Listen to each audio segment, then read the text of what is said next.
नमस्कार नमस्कार नमस्कार नमस्कार यूट्यूब चैनल तरफ मु क्षीरोद राउत आपण मान पाद पाखे मोर विनम्र प्रणाम जनाऊँगी।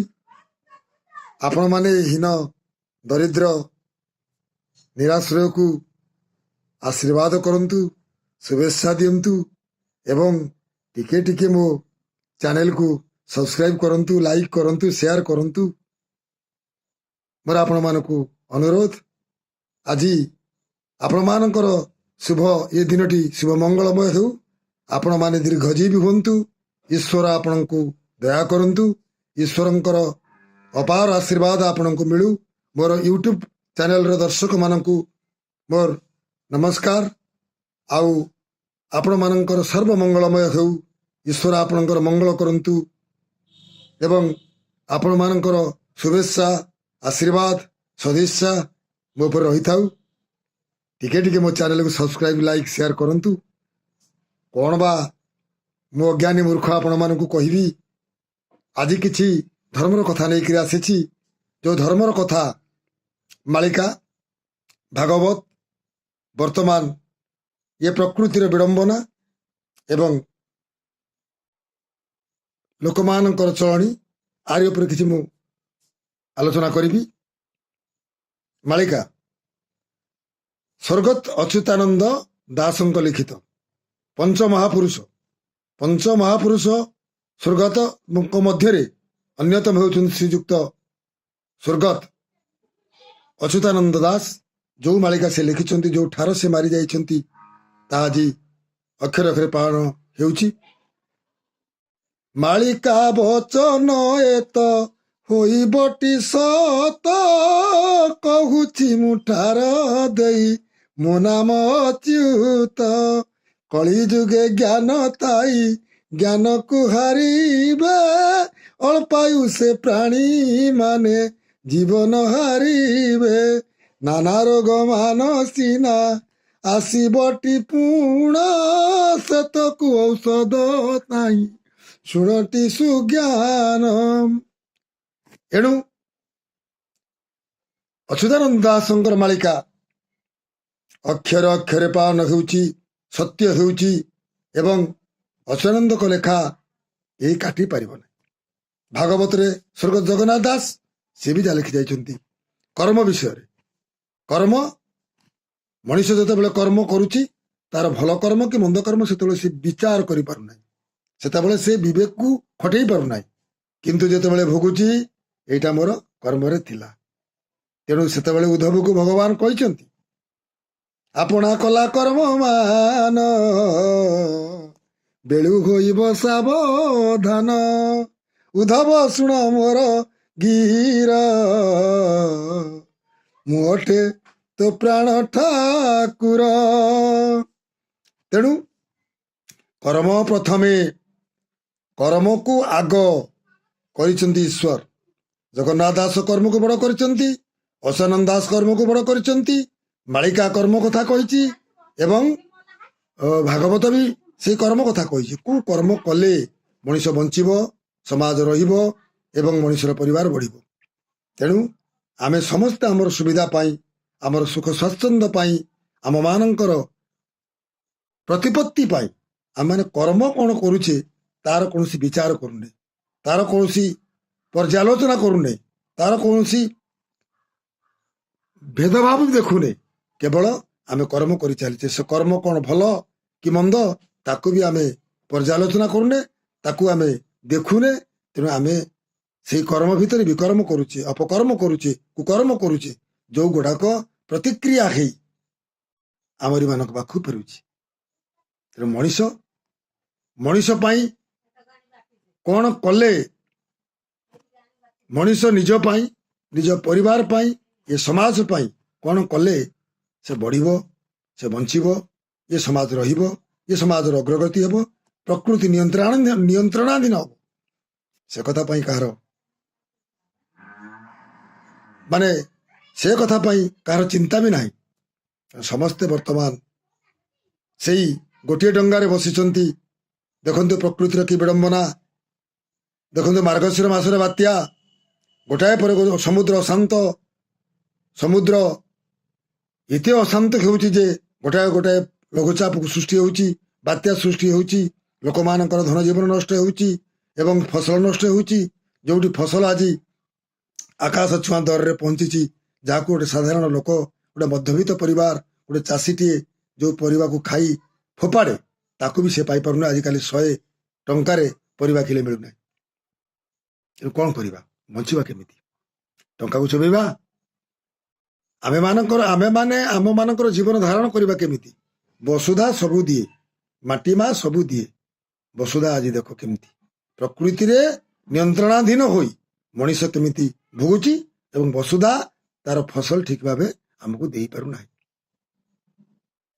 ତେଣୁ ଆମେମାନେ ସମସ୍ତେ ସଜାଗ ହେବା ଉଚିତ। କଣ କଲେ ଏ ପ୍ରକୃତି ରହିବ, ଏ ପ୍ରକୃତି ଆମର ନିୟନ୍ତ୍ରଣାଧୀନ ରହିବ? କଣ କଲେ ଆମମାନଙ୍କର ଜୀବନଶୈଳୀ ଶାନ୍ତିରେ ଆଗେଇବ, ସେ ବିଷୟରେ ଆମମାନଙ୍କର ଚିନ୍ତା କରିବାର କଥା। ଇଏ ବଡ଼ କ୍ଷୋଭର କଥା। ଆମେମାନେ ସମସ୍ତେ ସମସ୍ତଙ୍କ ପାଇଁ ବ୍ୟସ୍ତ, ସମସ୍ତେ ନିଜ ନିଜର ସ୍ୱାର୍ଥ ପାଇଁ ବ୍ୟସ୍ତ, କିନ୍ତୁ ଏ ସମାଜର ସୁଖ ପାଇଁ, ଅନ୍ୟମାନଙ୍କ ସୁଖ ଦୁଃଖ ପାଇଁ ଏ ମଣିଷ କେବେ ଚିନ୍ତା କରୁନି। କେବଳ ନିଜେ ରହିବ, ନିଜେ ବଞ୍ଚିବ, ନିଜର ପରିବାର ବଢ଼େଇବ, ନିଜର ପ୍ରତିପତ୍ତି ବଢ଼େଇବ। ଏଇଥିପାଇଁ ମଣିଷ ଆଜି ନିଜ ପାଇଁ ବ୍ୟସ୍ତ ହୋଇ ପଡୁଛି, ଅନ୍ୟ ପାଇଁ ସମୟ ଦେବାକୁ ସେ ନାରାଜ। ତେଣୁ ପ୍ରତ୍ୟେକ ସମୟରେ, ପ୍ରତ୍ୟେକ ମୁହୂର୍ତ୍ତରେ ଧର୍ମକୁ ଚିନ୍ତା କର, ଧର୍ମରେ ଶରଣାପନ୍ନ ହୁଅ। କାରଣ ଧର୍ମ ଛଡ଼ା ଆଉ ଶ୍ରେଷ୍ଠ ପନ୍ଥା କିଛି ନାହିଁ। ଶ୍ରେଷ୍ଠ ପନ୍ଥା ଏବଂ ସାଧୁଙ୍କ ଶରଣାଶ୍ରିତ ହୁଅ। ସାଧୁ ସବୁଦିନେ ସାଧୁ, ଏବଂ ଭଲ ସାଧୁ ବି ଅଛନ୍ତି, ଯେଉଁମାନେ ଆଜିକାଲିକା ଯୋଉ ଭଣ୍ଡ ସାଧୁ ଭଳି ନୁହନ୍ତି ଏବଂ ଆମମାନଙ୍କର ଦୃଷ୍ଟିଗୋଚର ହଉନି। ସାଧୁମାନେ ଅଛନ୍ତି ନିଶ୍ଚୟ, କାରଣ ଦିନ ଥିଲେ ରାତି ଅଛି, ରାତି ଥିଲେ ଦିନ ବି ଅଛି। ଯେମିତି ସେମିତି ଭଲ ନଥିଲେ ମନ୍ଦର ସୃଷ୍ଟି ହେବ ନାହିଁ। ତେଣୁ ଭଲ ଅଛନ୍ତି, କିନ୍ତୁ ଆମେମାନେ ଦେଖିପାରୁନି, ଆମେମାନେ ଜାଣିପାରୁନି। ସାଧୁ ଯେ ମଳୟ ପବନ, କାଷ୍ଟକୁ କରଇ ଚନ୍ଦନ। ସାଧୁ ହେଉଛି ମଳୟ ପବନ, ମୃଦୁମନ୍ଦ ମଳୟ ପବନ। ଯୋଉ ପବନ ଦେହରେ ବାଜିଲେ ଆନନ୍ଦରେ ଦେହରେ ଶିହରଣ ଉଠେ ଏବଂ ନାସାଗ୍ରରେ ସୁନ୍ଦର ବାସ୍ନା ଆସେ। ଯୋଉ ପବନ ସଂସ୍ପର୍ଶରେ ମଣିଷ ଆସିଲେ ମଣିଷ ମନ ଆନ୍ଦୋଳିତ ହୁଏ, ଆନନ୍ଦମୟ ହୁଏ। ସେହି ପବନ ହେଉଛନ୍ତି ସାଧୁ। ସାଧୁ ହେଲେ ମଳୟ ପବନ, ମୃଦୁମନ୍ଦ ବାୟୁ। ଯେଉଁ ବାୟୁ ଚନ୍ଦନ ଭଳି ବାସ୍ନାୟିତ, ଚନ୍ଦନ ଭଳି ବାସି ଉଠନ୍ତି। ସେ ସାଧୁଙ୍କର ଶରଣାପନ୍ନ ହୁଅ, ସେମାନଙ୍କ କଥାରେ ଚାଲ, ସେମାନଙ୍କୁ ଗୁରୁ ବୋଲି ଗ୍ରହଣ କର ଏବଂ ଈଶ୍ୱରଙ୍କ ପ୍ରତି ସମର୍ପିତ ହୁଅ। ଦେଖ, ଜୀବନ ବଦଳିଯିବ ଏବଂ ଧର୍ମ ହିଁ ରକ୍ଷା କରିବ। ମୁଁ ଏଇଟା ହିଁ ଜାଣିଛି। ଆମେ ସମସ୍ତେ ନିଜକୁ ବଡ଼ ବଡ଼ ଶକ୍ତିବାନ ମନେ କଲେ ବି ଆମମାନଙ୍କ ଶକ୍ତି ପ୍ରକୃତି ପାଖରେ କିଛି ନୁହଁ। ପ୍ରକୃତି ନିଶ୍ଚିତ, ତାକୁ ତାରି ବାଟରେ ଆଗେଇ ଯିବାକୁ ପଡ଼ିବ। ପ୍ରକୃତି କେତେବେଳେ କଣ କରିବ, ସେତେବେଳେ ଇଏ ମଣିଷ ତା ପାଖରେ କିଛି ନାଚାର, ତା ପାଖରେ ସେ କିଛି କରିପାରିବନି। କାରଣ ପ୍ରକୃତି ସବୁବେଳ ପାଇଁ ବଳିଆ, ପ୍ରକୃତି ସବୁବେଳ ପାଇଁ ତା ଇଚ୍ଛାରେ ଚାଲେ। ତେଣୁ ପ୍ରକୃତି ପାଖରେ ଆମେ କେତେ ଅସହାୟ, ଆମେ କେତେ ନିଃସହାୟ। କିନ୍ତୁ ଆମେ ପ୍ରକୃତିକୁ ନିୟନ୍ତ୍ରଣାଧୀନ କରିବା କେମିତି? ପ୍ରକୃତି ଆମମାନଙ୍କୁ, ଆମ ଜୀବନଶୈଳୀକୁ କେମିତି ସୁଖ ସ୍ୱାଚ୍ଛନ୍ଦ୍ୟରେ ଭରିଦେବ ଏବଂ ଆମେମାନେ କେମିତି ଆଗକୁ ଭଲ ଭାବରେ ବଞ୍ଚିବା, ବଢିବା। ଏଥିପାଇଁ ଇଏ ବଡ଼ ଚିନ୍ତାର ବିଷୟ, ଏ ବଡ଼ କ୍ଷୋଭର ବିଷୟ। ଆମେମାନେ ଜଙ୍ଗଲ କାଟିଲେ, ଜଙ୍ଗଲ ନଷ୍ଟ ହେଲା, ଠିକ ଭାବରେ ବର୍ଷା ହେଲା ନାହିଁ ଏବଂ ଯେଉଁ ସମୟରେ ବର୍ଷା ହେଲା ସେ ସମୟରେ ସକଳ ଫସଲ ସର୍ବ ଶସ୍ୟ ନଷ୍ଟ ହେଲା, ନାଶ ହେଲା। ବିପରୀତ କଥା ହେଉଛି। ବିପରୀତ କଥା ମାନ ସବୁ ତ ଘଟିବ କଳି ଯୁଗେ ଶୁଣ ଖାଲି ଅନର୍ଥ ହୋଇବ। ଗୁରୁଜନେ ଲଘୁଜନେ ଜ୍ଞାନ ନ ରହିବ ଶୂଦ୍ର ଶୂଦ୍ରରେ ସିନା ଭେଦ ନ ରହିବ। ଏ କଣ ଛୋଟିଆ କଥା? ମହାପୁରୁଷ ଅଚ୍ୟୁତାନନ୍ଦ ଲେଖିଛନ୍ତି ମାଳିକା ଏବଂ ତାର ପ୍ରତିଟି ଅକ୍ଷର ବର୍ତ୍ତମାନ କେବଳ ସତ୍ୟରେ ହିଁ ପରିଣତ ହେଉଛି। ଜ୍ଞାନୀ ବିଜ୍ଞାନୀ ସମସ୍ତେ ବର୍ତ୍ତମାନ ହାର ମାନୁଛନ୍ତି ପ୍ରକୃତି ପାଖରେ ଏ ରୋଗାଗ୍ରସ୍ତ ଜୀବନ ଉପରେ, କାରଣ ରୋଗକୁ ଔଷଧ ଠିକ ସେ ମିଳୁନି, ନା ପ୍ରକୃତିକୁ ନିୟନ୍ତ୍ରଣ କରିବା ପାଇଁ ମଣିଷ ପାଖରେ ସେ ଶକ୍ତି ବି ମିଳୁନି। ତେଣୁ ଆପଣମାନଙ୍କୁ ମୋର ବିନମ୍ର ଅନୁରୋଧ, ଆପଣମାନେ ସମସ୍ତେ ନିଜକୁ ସଜାଡ଼ିବା ସହିତ ଏ ସମାଜକୁ ସଜାଡ଼ନ୍ତୁ। ଚାକିରିଆ ପୁଅ ଚାକିରିଆ ବୋହୂ ବାପା ମାଆକୁ ତଡ଼ି ଦେଉଛି, ବାପା ମା ଦୁଃଖରେ ପଡ଼ି ଅନାଥାଶ୍ରମରେ ପଡ଼ୁଛନ୍ତି। ନା କଣ, ମୋ ପୁଅ ଇଞ୍ଜିନିୟର, ମୁଁ ବର୍ତ୍ତମାନ ଅନାଥାଶ୍ରମରେ ଅଛି। ଅନାଥାଶ୍ରମରେ ବାପା କେତେ କଷ୍ଟରେ 7 କଳସ 8 ଦୀପ ସଜାଡ଼ି ଶହ ଶହ ମାନସିକ କରି ପୁଅଟିଏ ଜନ୍ମ କରିଥାଏ, ପୁତ ନାମକ ନରକରୁ ଉଦ୍ଧାର କରିବା ପାଇଁ। ପିତା ସ୍ୱର୍ଗ ପିତା ଧର୍ମ ପିତା ହିଁ ପରମ ଦେବ, ପିତରି ପ୍ରୀତିବାପନ୍ନେ ପ୍ରେୟନ୍ତେ ସର୍ବଦେବତା।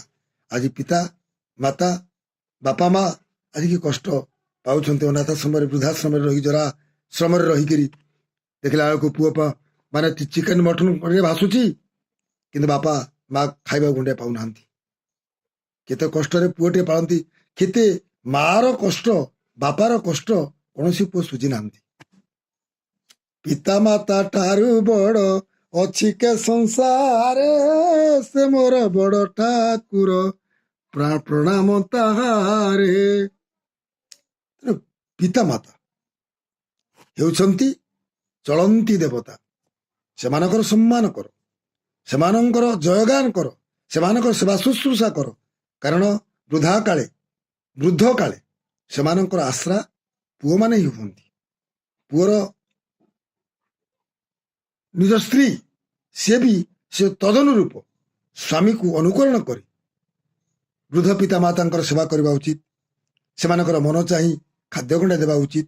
କିନ୍ତୁ ଆଜିକାଲି ନିଜର ସୁଖ ପାଇଁ, ନିଜର ସ୍ୱାଚ୍ଛନ୍ଦ୍ୟ ପାଇଁ ବାପା ମାକୁ ତଡ଼ି ଦେଉଛନ୍ତି, ବିଦା କରିଦେଉଛନ୍ତି, ମାଡ଼ ମାରି ବିଦା କରିଦେଉଛନ୍ତି। ଜରା ନିବାସରେ ପଡ଼ିଛନ୍ତି, ଆଖିରୁ ଲୁହ ଗଡୁଛି। ଲୁହ ତ ନୁହଁ, ସେ ଅଭିଶାପର ଅଶ୍ରୁ। ଯୋଉ ଲୁହ କୁରୁବଂଶ ଧ୍ୱଂସ କରିଛି, ଯୋଉ ଲୁହ ରାବଣକୁ ଧ୍ୱଂସ କରିଛି, ଯୋଉ ଲୁହ କଂସକୁ ଧ୍ୱଂସ କରିଛି, ଅଭିଶାପ ନିଶ୍ୱାସ। ଏ ତତଲା ନିଶ୍ୱାସ ଠାରୁ ନିଶ୍ୱାସ ନାହିଁ, ତା ପଡ଼ିବ ହିଁ ପଡ଼ିବ। ଯେତେବେଳେ ମଣିଷ ଭୋଗୁଛି, କଣ ନା ମୋ ଭାଗ୍ୟରେ ଥିଲା। ଭାଗ୍ୟ ତିଆରି କରିଛି କିଏ? ସେ ଈଶ୍ୱର। ତେଣୁ ଈଶ୍ୱରଙ୍କ ଇଚ୍ଛା ଅନୁସାରେ ଆମେ ଚାଲିବା ଉଚିତ। କଣ କଲେ ଆମେ ବଞ୍ଚିବା, କଣ କଲେ ଆମମାନଙ୍କର ବଞ୍ଚିବା କଷ୍ଟ ହବ, ତାକୁ ଆମେ ତର୍ଜମା କରିବା ଉଚିତ, ତାକୁ ଆମେ ପର୍ଯ୍ୟାଲୋଚନା କରିବା ଉଚିତ। ତେଣୁ ବାପା ମାଙ୍କ ପ୍ରତି ସମ୍ମାନ ରହିବା ଉଚିତ। ତମେ ଯେତେ ବଡ଼ ଅଫିସର ହୁଅ, ଯେତେ ବଡ଼ ଡାକ୍ତର ଇଞ୍ଜିନିୟର ହୁଅ, ବାପା ମାଙ୍କର ସେବା କରିବା ଉଚିତ। ବାପା ମାଙ୍କ ଆଶୀର୍ବାଦ ବିନା ଆଶୀର୍ବାଦ ନାହିଁ। ସେମାନଙ୍କ ଆଶୀର୍ବାଦ ସବୁଠାରେ, ସବୁ ଜାଗାରେ ଶ୍ରେଷ୍ଠ, ଏବଂ ସେମାନଙ୍କ ଆଶୀର୍ବାଦ ଥିଲେ ବିପଦ ବି ତମଠାରୁ ଦୂରେଇ ଯିବ, ବିପଦ ତମର କିଛି କରିପାରିବ ନାହିଁ। ତେଣୁ ବାପା ମାଙ୍କୁ ସବୁବେଳେ ସମ୍ମାନ ଦେବା ଉଚିତ, ସେମାନଙ୍କ ସେବା ଶୁଶ୍ରୂଷା ଠିକ ଭାବରେ କରିବା ଉଚିତ, ସେମାନଙ୍କୁ ନିଜର ଚଳନ୍ତି ଦେବତା ବୋଲି ପ୍ରତ୍ୟେକ ପୁଅମାନେ, ଏ ସଂସାରର ପ୍ରତ୍ୟେକ ପୁଅମାନେ ମାନିବା ଉଚିତ। ତେଣୁ ଏ ଜରା ନିବାସକୁ ଏ ବୃଦ୍ଧ ବାପା ମାକୁ ନ ପଠେଇ ନିଜେ ବାପା ମାଙ୍କର ସେବା କରନ୍ତୁ ଏବଂ ଧର୍ମର ଅଧିକାର ଗ୍ରହଣ କରନ୍ତୁ ଏବଂ ସେମାନଙ୍କ ଆଶୀର୍ବାଦରେ ଭାଗି ହୁଅନ୍ତୁ। ଏଇଟା ମୋର ଆପଣମାନଙ୍କୁ ବିନମ୍ର ଅନୁରୋଧ। ଏକଥା ଯେପରି ଆମେ ସମସ୍ତେ ମନେ ରଖିବା ଉଚିତ। ଯାଦୃଶୀ କର୍ମ ଯସ୍ୟ ସିଦ୍ଧିରେ ଭବତୁ ତାଦୃଶୀ। ଆମମାନଙ୍କର କର୍ମ ଆମମାନଙ୍କୁ ଷୋଳ ପାଇଁ ନିର୍ମଗାମୀ ହିଁ କରଉଛି। ଦେଖ ପ୍ରକୃତିର କି ବିଡ଼ମ୍ବନା, ପ୍ରକୃତି କିପରି ଦାଉ ସାଧୁଛି। ଏ ମଣିଷ କେତେ କରିବ? ଯାହାକୁ ନେବି ଚାରି ହାତେ, ଦି ହାତେ କରିବୁ ତୁ କେତେ। ମଣିଷ ତାର ସୁବିଧା ପାଇଁ, ମଣିଷ ତାର ସୁଖ ସ୍ୱାଚ୍ଛନ୍ଦ୍ୟ ପାଇଁ, ମଣିଷ ତାର ଅୟାସ ପାଇଁ, ଅର୍ଥ ବୃଦ୍ଧି ପାଇଁ ଯେକୌଣସି କର୍ମ କରୁଛି ସେଇ କର୍ମରେ ସେ ଭାଗୀ ହବ ହିଁ ହବ। କାରଣ ଆପଣା କଲା କର୍ମ ମାନ ବେଳୁ ହୋଇବ ସାବଧାନ। କେତେ ବାଟ ଯିବୁ, ଝୁଣ୍ଟି ପଡ଼ିଲେ ଉଠି ପାରିବୁ ନାହିଁ। ଖଣ୍ଡି ଯେ ଖଣ୍ଡି ତୋର ପିଞ୍ଜରା ଦେଇ, ଆରେ ଝୁଣ୍ଟି ପଡ଼ିଲେ ଉଠି ପାରିବୁ ନାହିଁ। କେତେ ଟଙ୍କା ଚୋବଉଛୁ ଚୋବା, ଧରିତ୍ରୀ ଆଉ ଫସଲ ଦବ ନାହିଁ। କାରଣ ପ୍ରକୃତି ଦାଉ ସାଧିଲା, ଗୋଟାଏ ପରେ ଗୋଟାଏ ପ୍ରକୃତି ଦାଉ ସାଧି ସାଧି ଚାଲିଲା। ଫସଲ ନଷ୍ଟ, ଜମିବାଡ଼ି ନଷ୍ଟ, ଧାନ ଫସଲ ନଷ୍ଟ, ପରିବା ନଷ୍ଟ, ପରିବା ଦର ଆଜିକାଲି ଆକାଶ ଛୁଆଁ। କରୁଛି କିଏ ସେ? ଏଇ ମଣିଷ ଏଥିପାଇଁ ଦାୟୀ। ଆମ୍ଭେମାନେ ଆମମାନଙ୍କର ପାପ ପାଇଁ ଦାୟୀ, ଆମମାନଙ୍କର କର୍ମ ପାଇଁ ଦାୟୀ। ଏଣୁ ପ୍ରତ୍ୟେକ ମଣିଷ ତାରି କର୍ମ ପାଇଁ ସେ କେବଳ ସଜାଗ ହେବା ଉଚିତ। ଆମମାନଙ୍କ କର୍ମ ଯେମିତି ଆମକୁ ନିମ୍ନଗାମୀ କରଉଛି, ପ୍ରକୃତି ଆମ ଉପରେ ସେମିତି ଦାଉ ସାଧୁଛି। Every action has reaction, it is definitely absolutely correct. କାରଣ ପ୍ରତ୍ୟେକ କ୍ରିୟାର ପ୍ରତିକ୍ରିୟା ଅଛି। ଜଣକୁ ମାଇଲେ ନିଜ ହାତକୁ କାଟିବ। ତେଣୁ ବସୁଧା ଉପରେ ଆମେ କେତେ ଅତ୍ୟାଚାର କରିବା। ବସୁଧା ମାଟି ମା ଧରିତ୍ରୀ ଜଗଦ୍ଧାତ୍ରୀ ମା, ସିଏ ମାଟି ମା ପାଳୁଛି, ପୋଷୁଛି, ଦଉଛି, ସବୁ କରୁଛି। କିନ୍ତୁ ବସୁଧା ଉପରେ ଆମେ ଯେଉଁ ଅତ୍ୟାଚାର କରୁଛେ, ବସୁଧା ଉପରେ ଆମେ ଯେଉଁ ଅକଥନୀୟ ବ୍ୟବହାର କରୁଛେ, ତାର ପ୍ରତିକ୍ରିୟା ଆସୁଛି ନିଶ୍ଚିତ। କାରଣ ପ୍ରତ୍ୟେକ ଆକ୍ସନର ରିଆକ୍ସନ୍ ଅଛି, ପ୍ରତ୍ୟେକ କ୍ରିୟାର ପ୍ରତିକ୍ରିୟା ଅଛି। ତେଣୁ ଆଉ ବେଳ ଭଲ ନାହିଁ।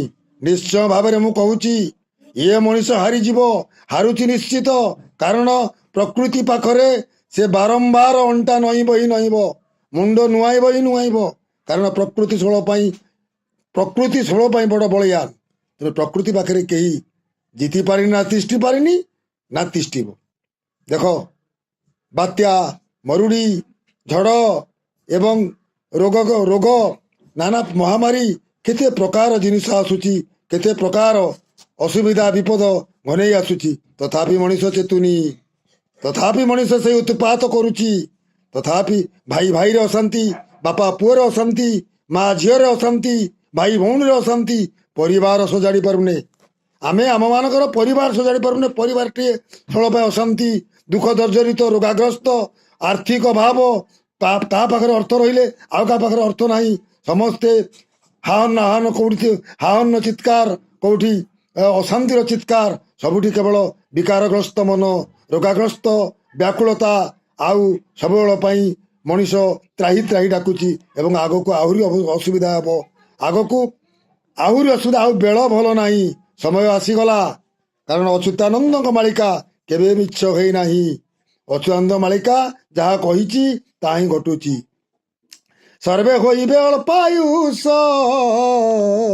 ପାପେ ସକଳେ ଯିବେ ନାଶ। ଏଣୁ ହଇଣ ଏକ ମୁଖ, କହିବେ ନାରାୟଣ ରଖ। ନାରାୟଣ, ନାରାୟଣ ହରି ଜନାର୍ଦ୍ଦନ ବଳିୟାର ଭୁଜ, ସେ ବଡ଼ ସାମନ୍ତ ଜଗନ୍ନାଥ। ସେ ବଳିୟାର ଭୁଜ ପାଖରେ ସମର୍ପିତ କେହି ନୁହଁ। ନିଜର ସ୍ୱାର୍ଥ ସିଦ୍ଧି ପାଇଁ, ନିଜର ସୁବିଧା ପାଇଁ, ନିଜର ସୁଖ ସ୍ୱାଚ୍ଛନ୍ଦ୍ୟ ପାଇଁ ମଣିଷ ଏ ମୁହଁରେ ଠାକୁରଙ୍କୁ ଡାକୁଛି, ସେ ମୁହଁରେ କର୍ମ ଖରାପ କରୁଛି। ଏ ମୁହଁରେ ଧର୍ମ ଧର୍ମ କହୁଛି, ସେପଟରେ ଅଧର୍ମ କରୁଛି। କେତେ ଦିନକୁ ମନ ବାନ୍ଧିଛୁ ଆଣ୍ଟ, ଗଲେଣି ତ ସାଥିରୁ ଯେତେକ ଜନ।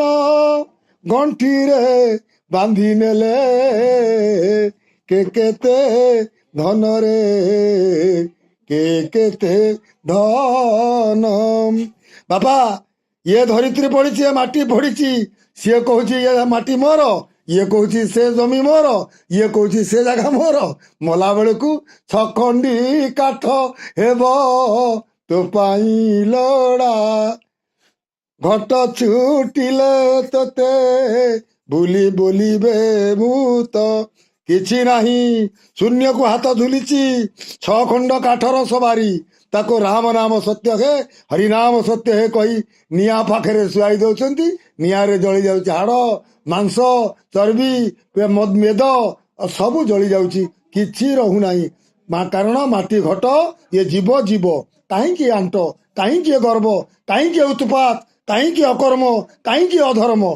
ତେଣୁ ହେ ମଣିଷ ମାନେ ସଜାଡ଼ି ହେଇଯାଅ, ହେ ଲୋକମାନେ ସଜାଡ଼ି ହେଇଯାଅ, ନିଜକୁ ସମର୍ପଣ କର, ସମର୍ପିତ ଭାବ ନିଅ। କାରଣ ସମୟ ଆସୁଛି ବହୁତ ଖରାପ ଏବଂ ଆମମାନଙ୍କ ହାତରେ କିଛି ନାହିଁ। ଆମେମାନେ ଚାହିଁଲେ କିଛି କରିପାରିବା ନାହିଁ। କାରଣ ଈଶ୍ୱର ନାରାୟଣ ଚକ୍ରଧାରୀ ବିଷ୍ଣୁ ଯିଏ ସୃଷ୍ଟିକର୍ତ୍ତା, ଯିଏ ଜଗତ କର୍ତ୍ତା, ସେ ନିଶ୍ଚୟ ତାରି ଇଚ୍ଛାରେ ହିଁ ପରିଚାଳିତ କରିବ। ଯେତେବେଳେ ପାପର ଭାର ଅତ୍ୟଧିକ ଯଦା ଯଦା ହି ଧର୍ମସ୍ୟ ଗ୍ଲାନିର୍ଭବତୁ ଭାରତ ଅଭ୍ୟୁତ୍ଥାନମ ଧର୍ମସ୍ୟ ତଦାତ୍ମାନଂ ସୃଜାମହଂ। ଯେତେବେଳେ ଅଧର୍ମ ବଢେ, ଧର୍ମର ବିନାଶ ହୁଏ, ସେତିକି ବେଳେ ଭଗବାନ ଦାଉ ସାଧନ୍ତି। ଭଗବାନ ନର ରୂପରେ ଅବତରଣ କରି ଲୋକମାନଙ୍କୁ ଶିକ୍ଷା ଦିଅନ୍ତି, ଉତ୍ପାତ ନାଶ କରନ୍ତି, ଅଧର୍ମକୁ ନାଶ କରନ୍ତି, ଧର୍ମ ସ୍ଥାପନ କରନ୍ତି। ତେଣୁ ତା ପୂର୍ବରୁ ସମସ୍ତେ ସେଇ ଭଗବାନଙ୍କର ଆଶ୍ରିତ ହୁଅ, ଚରଣାଶ୍ରିତ ହୁଅ, ଈଶ୍ୱରକୁ ଧର୍ମକୁ ମାଡ଼ି ବସ ଏବଂ ସେ ଈଶ୍ୱର ସତ୍ୟ ବାଡ଼ ହେଇ ତମକୁ ରଖିବ ହିଁ ରଖିବ। ସତ୍ୟ ଧର୍ମ ପାଖରେ କିଛି ତିଷ୍ଠିବ ନାହିଁ, ନେଭର। କାରଣ ସବୁଦିନେ ଧର୍ମ ଧର୍ମ, ସତ୍ୟ ସତ୍ୟ। ଏବଂ ଆପଣମାନେ ସମସ୍ତେ ଧର୍ମକୁ ମାନନ୍ତୁ, ନିଜ ପରିବାରକୁ ସଜାଡ଼ନ୍ତୁ, ନିଜେ ସଜାଡ଼ି ହୁଅନ୍ତୁ ଏବଂ ଏ ସମାଜକୁ ବି ସଜାଡ଼ନ୍ତୁ। ଏ ସମାଜ ବର୍ତ୍ତମାନ ଯେଉଁ ପ୍ରକାର ଅବସ୍ଥାରେ ପହଞ୍ଚିଛି କହିଲେ ମାନେ ଦୁଃଖ ଲାଗୁଛି। କାରଣ କେହି କାହା ମାନେ ବୋଲରେ ନାହାନ୍ତି, କେହି କାହାର ବିବେକ ବୁଦ୍ଧି ଖଟଉ ନାହାନ୍ତି।